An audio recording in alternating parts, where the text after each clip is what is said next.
Hi, I'm Megan Hoff from Gathering Light Photography, and welcome to Wednesday Wisdom for your photography business. Today's topic is when to raise your prices. Okay, first of all, why do you need to raise your prices? You don't necessarily need to, but if you can, why not?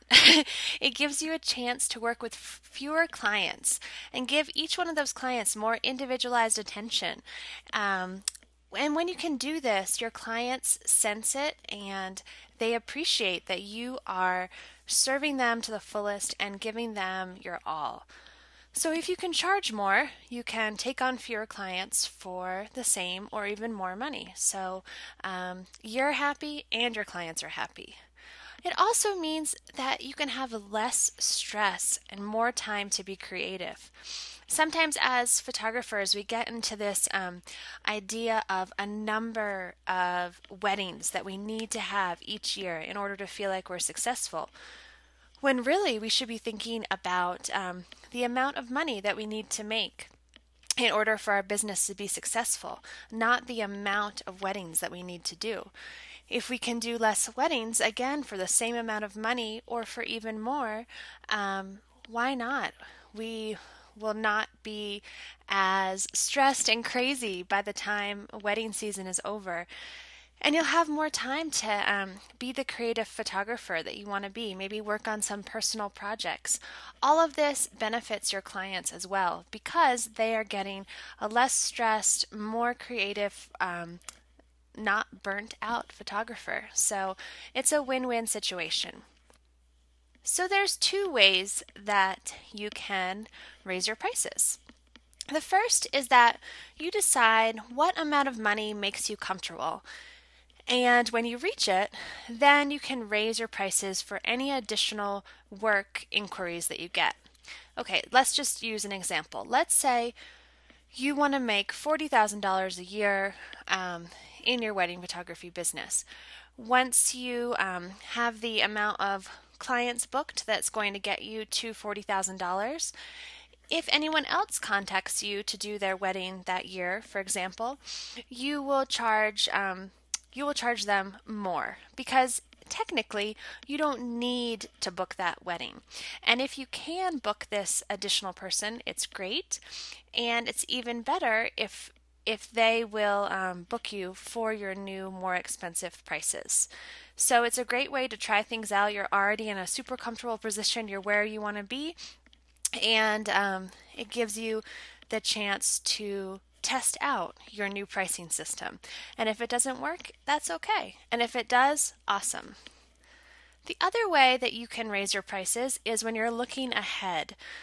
So, for example, if you usually book about a year to 9 months in advance before weddings, but someone gets in touch with you and their wedding is on a Saturday in June, a year and a half from now, you know it's very likely that before a year and a half is over, you will probably get another booking for their wedding day.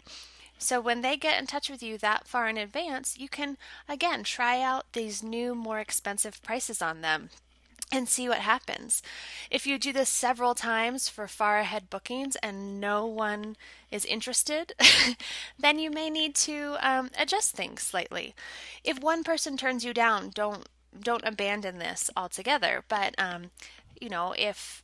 if 10 people get in touch with you and not a single one is willing to pay those prices, then it may be something to think about.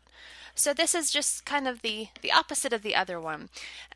This is something for farther in the future, something for dates that you think will likely someone else will contact you anyway. So again, if this person turns you down, it's okay. You're very likely to be able to book it later. So how much should you increase? And you may have heard the expression shoot for the moon, you may just end up among the stars. So this is really up to you. You can try if you're using one of those two methods I told you about before. Again, you're not stressing yourself if you don't get this particular booking. It's not the end of the world. You're going to pay your mortgage next month if you don't get these bookings with the way I was just talking about. So you could try doubling your prices and just see what happens. Or, some people like to go up incrementally. Maybe you add $500 or $1,000 onto your wedding packages and see if you can book weddings at that stage. If you can, maybe you try to increase it a little bit more. So it's really how much risk you want to take and what you feel comfortable with. But again, for the weddings that you're experimenting on your new price lists, you could really, really try for a higher number and see what happens. You may be surprised. Okay, and in order to do this, it's best if you decide these two things. First of all, decide if it matters, and I put that in quotation marks, if it matters if you don't get the booking. Again, with the two methods I talked about at the beginning, if you don't get these bookings, it wouldn't be the end of the world. However, if you're really in a tight financial situation in your business and you need to get a wedding next week in order to pay your bills, then you probably don't want to, in that situation, try to double your prices on the off chance that the person will take it. You have to decide if you can gamble on this one. So that's what I mean by decide if it matters to you. And the second thing you need to decide is what it would mean to get that particular booking at that amount. And what I mean by this is this couple that's contacting you to do their wedding, are they a couple who may be very well connected to other people that might be getting married? Are they young and, socially active, and they may have other friends that are not married yet? And so if you got to do their wedding and you got to do it at this higher package price, then their friends would know that they had booked you. And then if they asked about your prices, their friends that had booked you for their wedding would tell them the amount, this newer, higher amount. So these people that may contact you in the future would already be expecting your higher prices. So think about those two things when deciding if you should raise your prices, when, and how much you should raise them by. And just remember that you may get turned down the first time or the first couple times, but then again, you may not. And the only way you're going to find out is if you try it. So give it a try, see what happens. Don't be scared. Just know that if you are able to raise your prices, you won't have to get as many bookings in order to feel comfortable. And just one final food for thought here. Just maybe just maybe, you might be losing clients now because you're too cheap.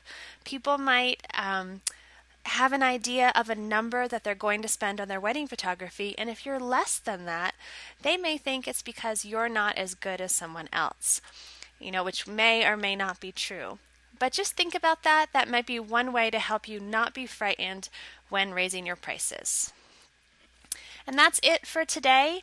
I have lots more free tips and training.